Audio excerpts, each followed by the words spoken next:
Olá, estamos diretamente aqui na Escola Municipal de Saúde para mais um programa Compartilhando Conhecimentos. Programa que leva até vocês as principais tendências e inovações de congressos e seminários.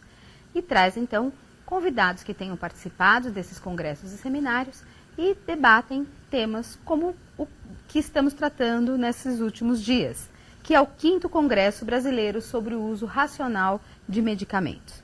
Este congresso teve como objetivo a incorporação de práticas efetivas que podem, então, contribuir para a melhoria da segurança do paciente. O público deste congresso foram médicos, farmacêuticos e todos os profissionais interessados no assunto.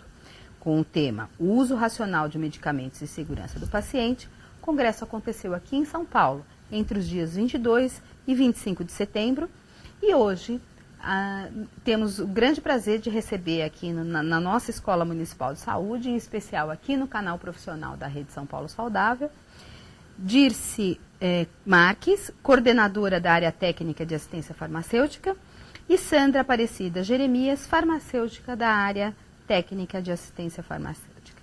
Super obrigada, Dirce e Sandra, por estarem aqui no nosso programa, por compartilhar, então, um pouco, não só deste congresso que teve uma expressão, né, para a área, para quem participou. Nós já fizemos várias entrevistas sobre este congresso, mas vocês que foram organizadoras, idealizadoras, junto com uma série de profissionais, né, com uma série de instâncias, de instituições, e finalizando este tema, eu tenho o prazer de recebê-las aqui na Escola Municipal de Saúde.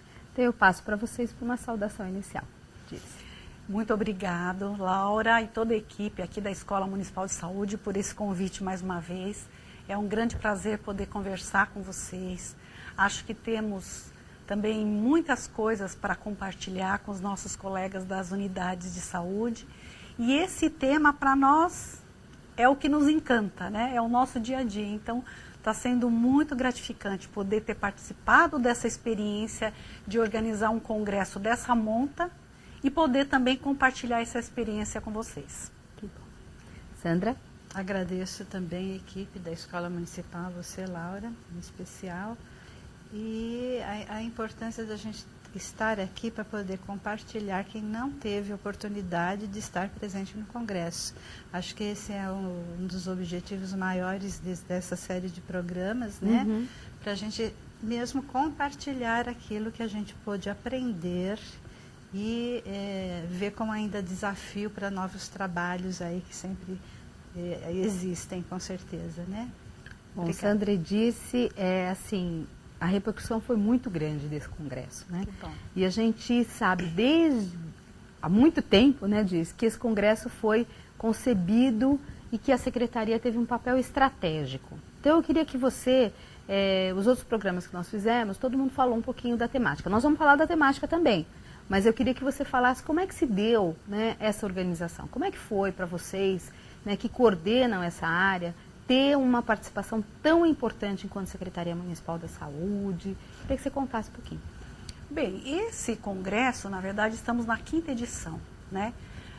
O Ministério da Saúde, junto com a Agência Nacional de Vigilância Sanitária, montaram já há alguns anos atrás um Comitê Nacional para o Uso Racional de Medicamentos. Esse comitê faz edições de congressos a cada 2 anos. Então, outras capitais do Brasil já organizaram esse congresso. Então, este ano, São Paulo foi convidado, né? O nosso secretário, quando recebeu o convite, de imediato aceitou esse desafio para sediar em São Paulo e fazer parte da comissão organizadora do congresso. Então, foi assim que nós, como comissão organizadora local, começamos a participar tanto da elaboração dos temas que seriam discutidos, por meio da comissão científica do Congresso, como também da organização propriamente dita do evento, né? Então foi uma participação bastante interessante, aprendemos bastante e pudemos também opinar em algumas ações que precisariam ser desenvolvidas pelas características que teríamos aqui em São Paulo. Uma das principais diretrizes que discutimos juntos com o Ministério da Saúde e a Anvisa foi que deveria ser um congresso que agregasse o maior número possível de profissionais da equipe multiprofissional. Não poderia ser um congresso de uma única categoria profissional, mas deveria envolver todas as categorias profissionais. E assim foram então montados os temas para atender essa gama, né, de profissionais e que todos se interessassem por esses temas. Agora, Sandra, quem é que estava envolvido além? Claro que a secretaria, né? Enfim, quem eram as instâncias que organizaram este congresso? Então, esse congresso, ele vem historicamente, né, desde 2005, sendo realizado em grandes capitais, e acho que consagrou uma aliança entre a Anvisa, a nossa Agência Nacional de Vigilância à Saúde, a OPAS, a Organização Pan-Americana de Saúde, e o Ministério da Saúde, através do Departamento de Assistência Farmacêutica, né? Eu acho que esse congresso, ele estabelece o sucesso dessa aliança, dessas instituições, e mobiliza muitos profissionais, né? Cada vez que se faz uma edição desse congresso, que é um congresso brasileiro, onde também tem congressistas internacionais, né? É um congresso bastante vultuoso. Eu acho que também mobiliza sempre as cidades onde ele é realizado. E não foi diferente com São Paulo, que tem uma expressão enorme, né? Nós fizemos um grande esforço para que, de fato, o diferencial desse congresso em São Paulo fosse congregar profissionais de outras categorias, que sempre foi a maioria em todos os congressos, foi de farmacêuticos. A gente queria muito que, para um avanço do tema mesmo, né, que envolve muito a prescrição, que tivesse a participação maciça de prescritores. Isso foi o diferencial da nossa cidade. E foi interessante nos outros programas que nós já fizemos aqui pela Rede São Paulo Saudável, pelo canal profissional. Nós tivemos representantes das nossas regiões e todos enfatizaram, né, que o grande diferencial foi justamente a questão da integração de uma equipe multidisciplinar, né? E aí, Dice, eu queria te perguntar justamente sobre a questão desse tema, né? Por que foi utilizado esse tema? Eu tive a oportunidade de estar no último dia fazendo uma visita lá no AMB e vi, na verdade, o movimento, a felicidade das pessoas pela participação, né? Que foi quantas pessoas participaram e, assim, um tema tão relevante como esse. Bom, então, a perspectiva era de 2.000 pessoas, né? Chegou próximo desse número. Na verdade, o Ministério da Saúde, este ano, teve alguma dificuldade, por conta de ser um ano eleitoral, de divulgar com mais antecedência as características do Congresso. Então, ele teve uma divulgação até oficial, até curta, foram alguns meses apenas, que podem ter interferido no número de congressistas, né? Mas, de qualquer forma, 2.000 pessoas é um número bastante expressivo, claro, para um tema tão específico, né? O tema, então, o uso racional, quando a gente pensa nesse tema, a gente deve pensar sempre em toda a cadeia, né, do cuidado em saúde. Então, a gente tem que pensar desde o momento em que um diagnóstico em saúde é determinado por alguma condição clínica que mereça a utilização de algum fármaco para recuperar a saúde de uma pessoa, né? E fazer a melhor alternativa farmacológica para aquele caso, criar condições para que o paciente, recebendo esse aporte farmacológico, possa utilizar esse medicamento, seja internado ou na sua casa, da melhor maneira possível, e que receba todas as orientações para que o medicamento seja usado no momento certo, na quantidade certa, na indicação clínica correta, em todas as vertentes do uso racional.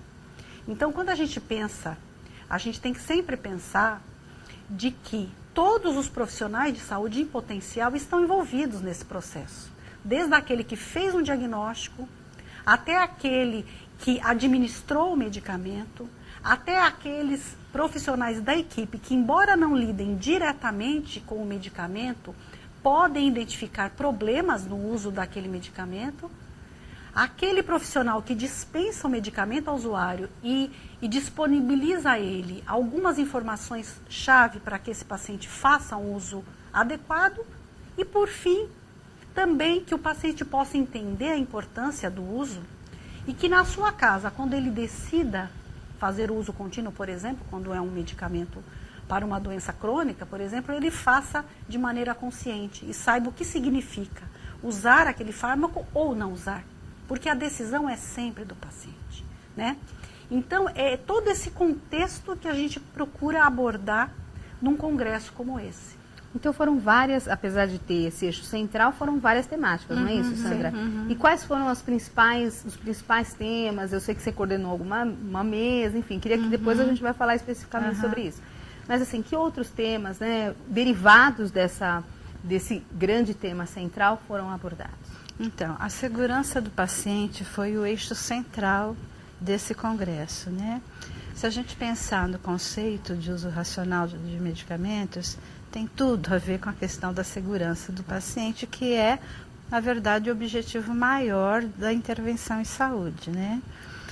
Para que a gente pudesse organizar as discussões, a gente pensou em 3 temas centrais, que foi o de promoção do uso racional de medicamentos na questão do ensino e da pesquisa, que, na verdade, a formação do profissional já deve incluir a discussão desse tema, não é verdade? Na questão da pesquisa, o segundo tema foi a questão da gestão da política pública e da regulação, como, por exemplo, as ações ligadas, na verdade, à Política Nacional de Medicamentos, que já tem uma das diretrizes, o uso racional de medicamentos, né? Está tudo coordenado pela Política Nacional de Medicamentos. E, por exemplo, o uso de listas oficiais de medicamentos, a adoção de diretrizes clínicas, né, de protocolos, isso faz parte da gestão e da regulação. E o terceiro tema foi mais ligado aos serviços, que é a segurança do paciente nessa perspectiva da equipe multiprofissional, que todos estão envolvidos nessa intervenção, na verdade, né? E é muito interessante quando a gente fala muito sobre equipe multiprofissional, especialmente na promoção do uso racional, que até bem pouco tempo isso era, vamos dizer assim, uma propriedade do profissional médico, né? Ele faz o diagnóstico, ele faz a prescrição e a assistência farmacêutica provê o medicamento com orientação. E eu acho que é importante a gente destacar que, à medida que a gente aprofunda o tema da promoção do uso racional, a gente torna também mais democrática a questão da prescrição médica. Não é mais um tema ou um assunto onde apenas o médico está envolvido. Ele passa a compartilhar isso com a equipe. Isso é um processo que a gente está iniciando ainda, né? Eu acho que esse é um destaque muito importante quando a gente fala na equipe multiprofissional e na promoção do uso racional. Então, na medida que o médico compartilha a discussão da melhor escolha terapêutica, isso é um avanço imenso, né? E, na verdade, é um avanço, né, que não só da equipe multidisciplinar, que tem que estar preparada para esse processo de trabalho que muda no dia a dia da unidade básica de saúde, no hospital, enfim, na unidade de saúde, mas também do paciente, né? Sim. Que cada vez mais precisa estar consciente disso, certeza, né? Porque a gente sabe muitas vezes que o paciente ele quer sair com uma receita médica. Sim. Não é assim? Ele vai e ele fala, olha, eu fui lá e olha, tenho essa receita. Sim. Não necessariamente ele precisa sair com uma receita, não é? Com certeza. Então é uma outra lógica também, Isso. que esse paciente também tem que estar preparado para que, de fato, aquela doença que naquele momento ele esteja passando, eventualmente pode não ser utilizado esse recurso. Com certeza. Né?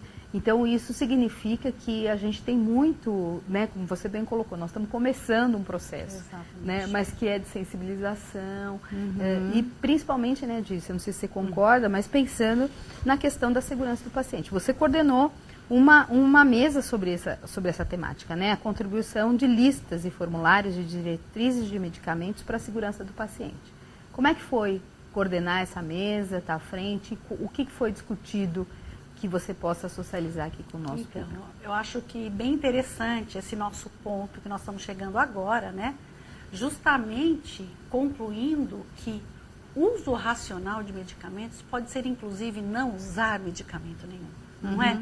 Acho que essa é uma mensagem que a gente tem que, o profissional de saúde tem que dar essa mensagem ao usuário, né? O medicamento, ele é uma tecnologia em saúde importantíssima, ele muda o curso de algumas doenças e salva vidas, mas ele não é desprovido de problemas, né? Ele tem um perfil de benefício, um perfil de riscos. Então, fazer esse balanço entre risco e benefício é o X da questão. É isso que o profissional e o usuário, consciente do seu tratamento, precisa incorporar. E aí talvez a gente consiga até usar menos medicamento do que usamos hoje, por exemplo, na nossa rede de serviços. Claro que isso não é uma realidade só da cidade de São Paulo, esse é um problema nacional, é um problema mundial.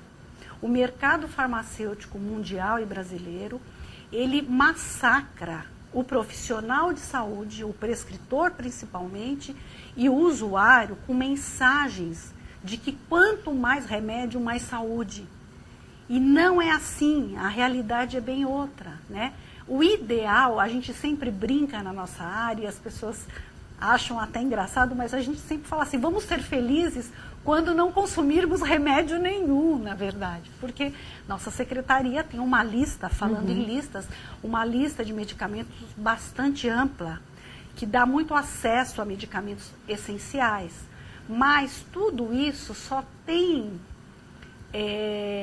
atinge seu objetivo de racionalidade quando a gente consegue, de fato, associar a um cuidado em saúde, um tratamento farmacológico, de fato, que vai modificar e que vai trazer menos eventos adversos, menos iatrogenias para o paciente. Pense num paciente idoso que tem uma série de complicações em saúde e que toma, por exemplo, 7, 8 medicamentos ao mesmo tempo. Talvez, muito daquelas situações em que está sendo usada essa tecnologia, outras tantas deveriam ter sido usadas para que a gente evitasse o uso de tanto medicamento que não é desprovido de risco, né? Todos nós sabemos disso. Agora, lidar com isso no nosso dia a dia, lá na unidade de saúde, atendendo muitos pacientes, com várias questões, é somente muita capacitação, muita discussão em equipe, para que a gente possa ir mudando o curso disso que a gente, do que normalmente a gente faz na unidade de saúde. Falando especificamente, então, dessa mesa de listas, por que listas, como a Sandra falou, as diretrizes clínicas são importantes? Exatamente por isso que a gente está falando. O mercado farmacêutico, ele é inundado de produtos, né? O mercado farmacêutico brasileiro tem mais de 16 mil produtos sendo comercializados.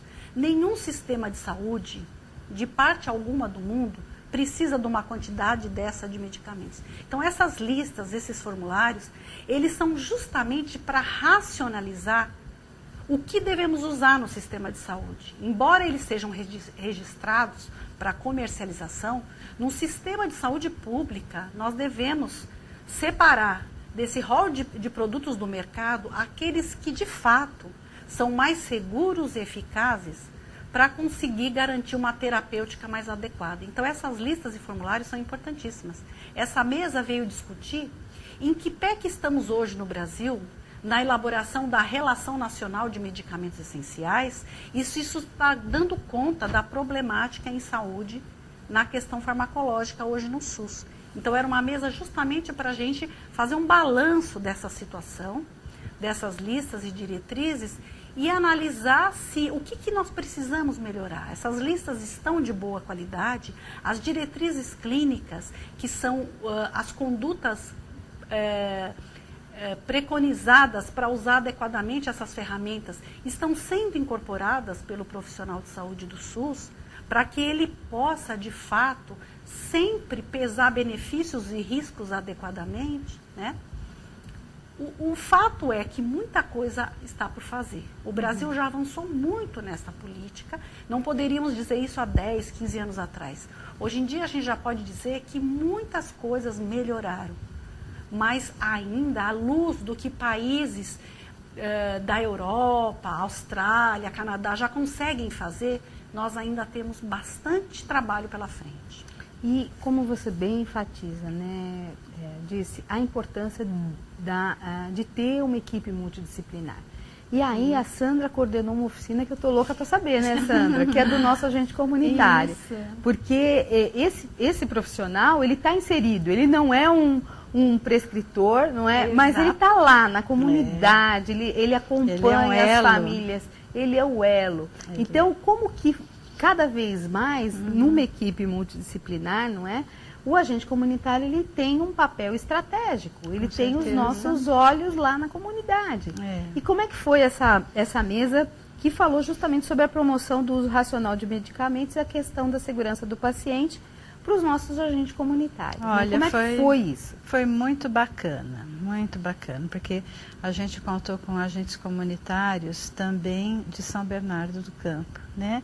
E dividimos essa oficina. Na verdade, a oficina, ela tem como objetivo a produção de um produto, né? E sai um produto da oficina.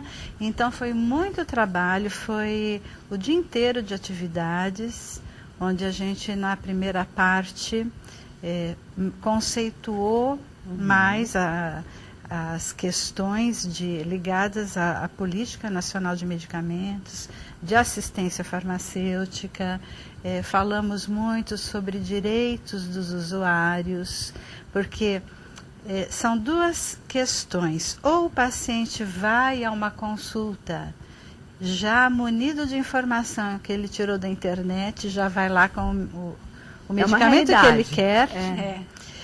E por outro lado, e é a maior parte dos usuários, ele sai sem saber o que ele tem, né? O medicamento, para que ele tem muitas comorbidades, principalmente o paciente idoso, e ele sai com uma receita e ele não tem nenhuma apropriação daquilo que ele está levando como medicamento, né? Aí ele passa na farmácia, sai de lá com uma sacolinha de medicamentos e sabe Deus o que acontece depois. A gente imagina, a gente sabe o que acontece. Mas, assim, só voltando, né? A importância do tema uso racional, e por que está colocado numa política nacional de medicamentos? Porque é uma realidade mundial onde os estudos da própria Organização Mundial da Saúde verificam que é uma das principais causas de mortalidade a questão do uso do medicamento. Muitas vezes ele pode encaminhar esse paciente, essa família, para uma conversa com o farmacêutico na unidade, para que o farmacêutico tenha uma intervenção mais imediata. Entendeu? Então, eles gostaram demais da oficina, eles estavam animadíssimos, eles viram que o trabalho deles foi valorizado, eles apresentaram projetos de intervenção. Então, na verdade, esse foi o produto da oficina. Foram 6 projetos de intervenção de agentes comunitários nas suas comunidades. Então, foi muito rico, foi muito importante. Eu fico feliz em saber disso, né, Sandra, até porque eu acabo também de chegar de uma viagem onde a gente apresentou um trabalho também dos nossos agentes comunitários, e eles têm essa percepção da importância, eles estão na casa das pessoas, acompanham as pessoas, e quanto mais eles estiverem familiarizados, né, com informações que vão melhorar a saúde da população, é fundamental, né? E aí eu queria contar para vocês que nós estamos fazendo agora no Compartilhando, começamos agora com essa temática do 5º Congresso, ouvindo pessoas na rua, tivemos também a oportunidade de algumas questões algumas pessoas fizeram algumas perguntas e nós respondemos, né, um profissional respondeu. E também eu gostaria que a produção passasse uma das questões que foi bastante abordada durante essas últimas semanas, que é a questão da automedicação. Vamos ouvir?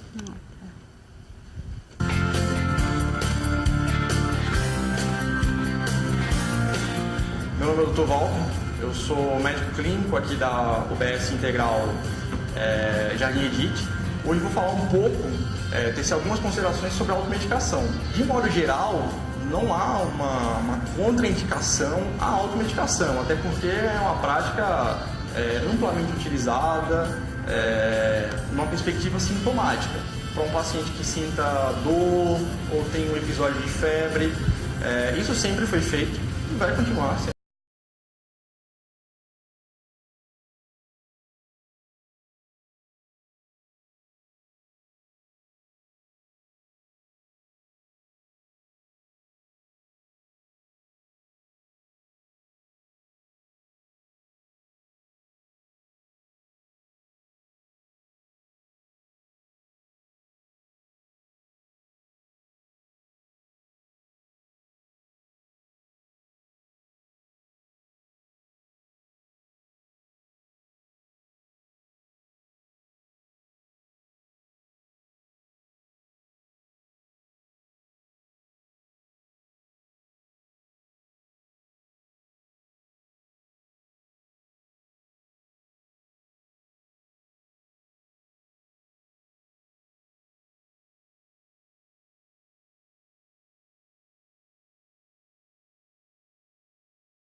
A automedicação é aceitável na perspectiva de curto prazo de um paciente que tem uma dor aguda, uma dor de dente, uma dor de cabeça, algo que ocorre como um episódio na vida do paciente, um episódio de febre. Por isso que a gente sempre ressalta, a automedicação ela pode ser feita? Sim, pode ser feita, mas sempre numa perspectiva de muito curto prazo e sempre buscando paralelamente auxílio e orientação médica.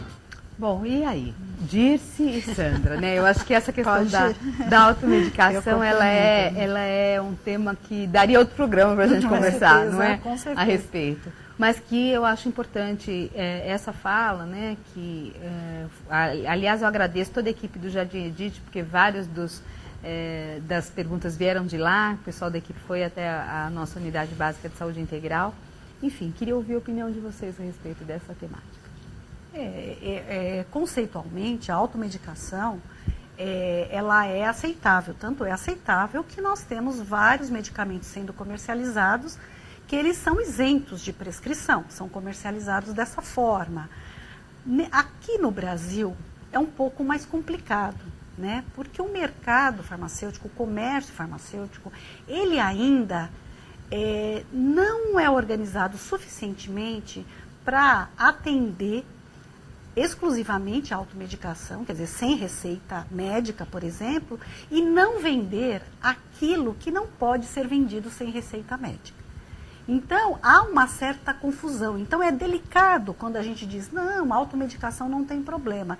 De fato, para algumas situações, como já foi exemplificado pelo nosso médico lá do Jardim Edith, realmente é isso mesmo, né? O que a gente precisa fazer isso é com muito bom senso. E para a população poder fazer a automedicação com bom senso, ela tem que ser muito bem informada pelo próprio profissional de saúde, pelos meios de comunicação, de que aquilo é autolimitado e que não é para qualquer tipo de medicamento que a gente pode fazer a automedicação. Vou dar um exemplo, por exemplo, o antibiótico. Não há porquê, claro, hoje em dia já no Brasil já a venda sob prescrição médica, ela está sendo mais vigiada, vamos dizer assim, sempre foi sob prescrição. Mas agora ela está mais vigiada porque é um sistema que acompanha isso. De qualquer forma, não teria sentido um paciente fazer a automedicação de um antibiótico, de um medicamento imunossupressor, que a gente chama, por exemplo, um corticosteroide, um medicamento de tratamento de asma, por exemplo, né? Claro que alguns sintomáticos podem ser feitos, mas isso é educação em saúde. Então, cada vez mais, inclusive nesse aspecto da automedicação, o profissional de saúde, que também é aquele que está no balcão da farmácia, da drogaria, do comércio farmacêutico, deveria ser, né? Por isso que há um movimento no Brasil para que as farmácias do comércio farmacêutico sejam estabelecimentos de saúde, para que essa automedicação seja feita de forma consciente. E aí, nesse aspecto, não traz grandes problemas. Eu acho que é aceitável isso. O mundo todo faz isso de forma organizada. Bom, nosso tempo já está mais do que estourado, mas é uma pena. A gente poderia ficar falando aqui um tempão. Sim. Mas enfim, a gente já vai ter outro programa, né, disso que nós já combinamos, não é? Vamos. Mas independente disso, eu queria que vocês fizessem um balanço. Eu não posso fechar essa temática tão importante sem que vocês façam um balanço do que significou, não só de forma institucional, né, a participação da secretaria, mas também da aquisição para os nossos profissionais, né? Eu queria que vocês falassem um pouquinho a respeito. Bem, os nossos profissionais, eu não sei se eu cheguei a dizer que a secretaria, ela financiou inscrições para esse congresso, né?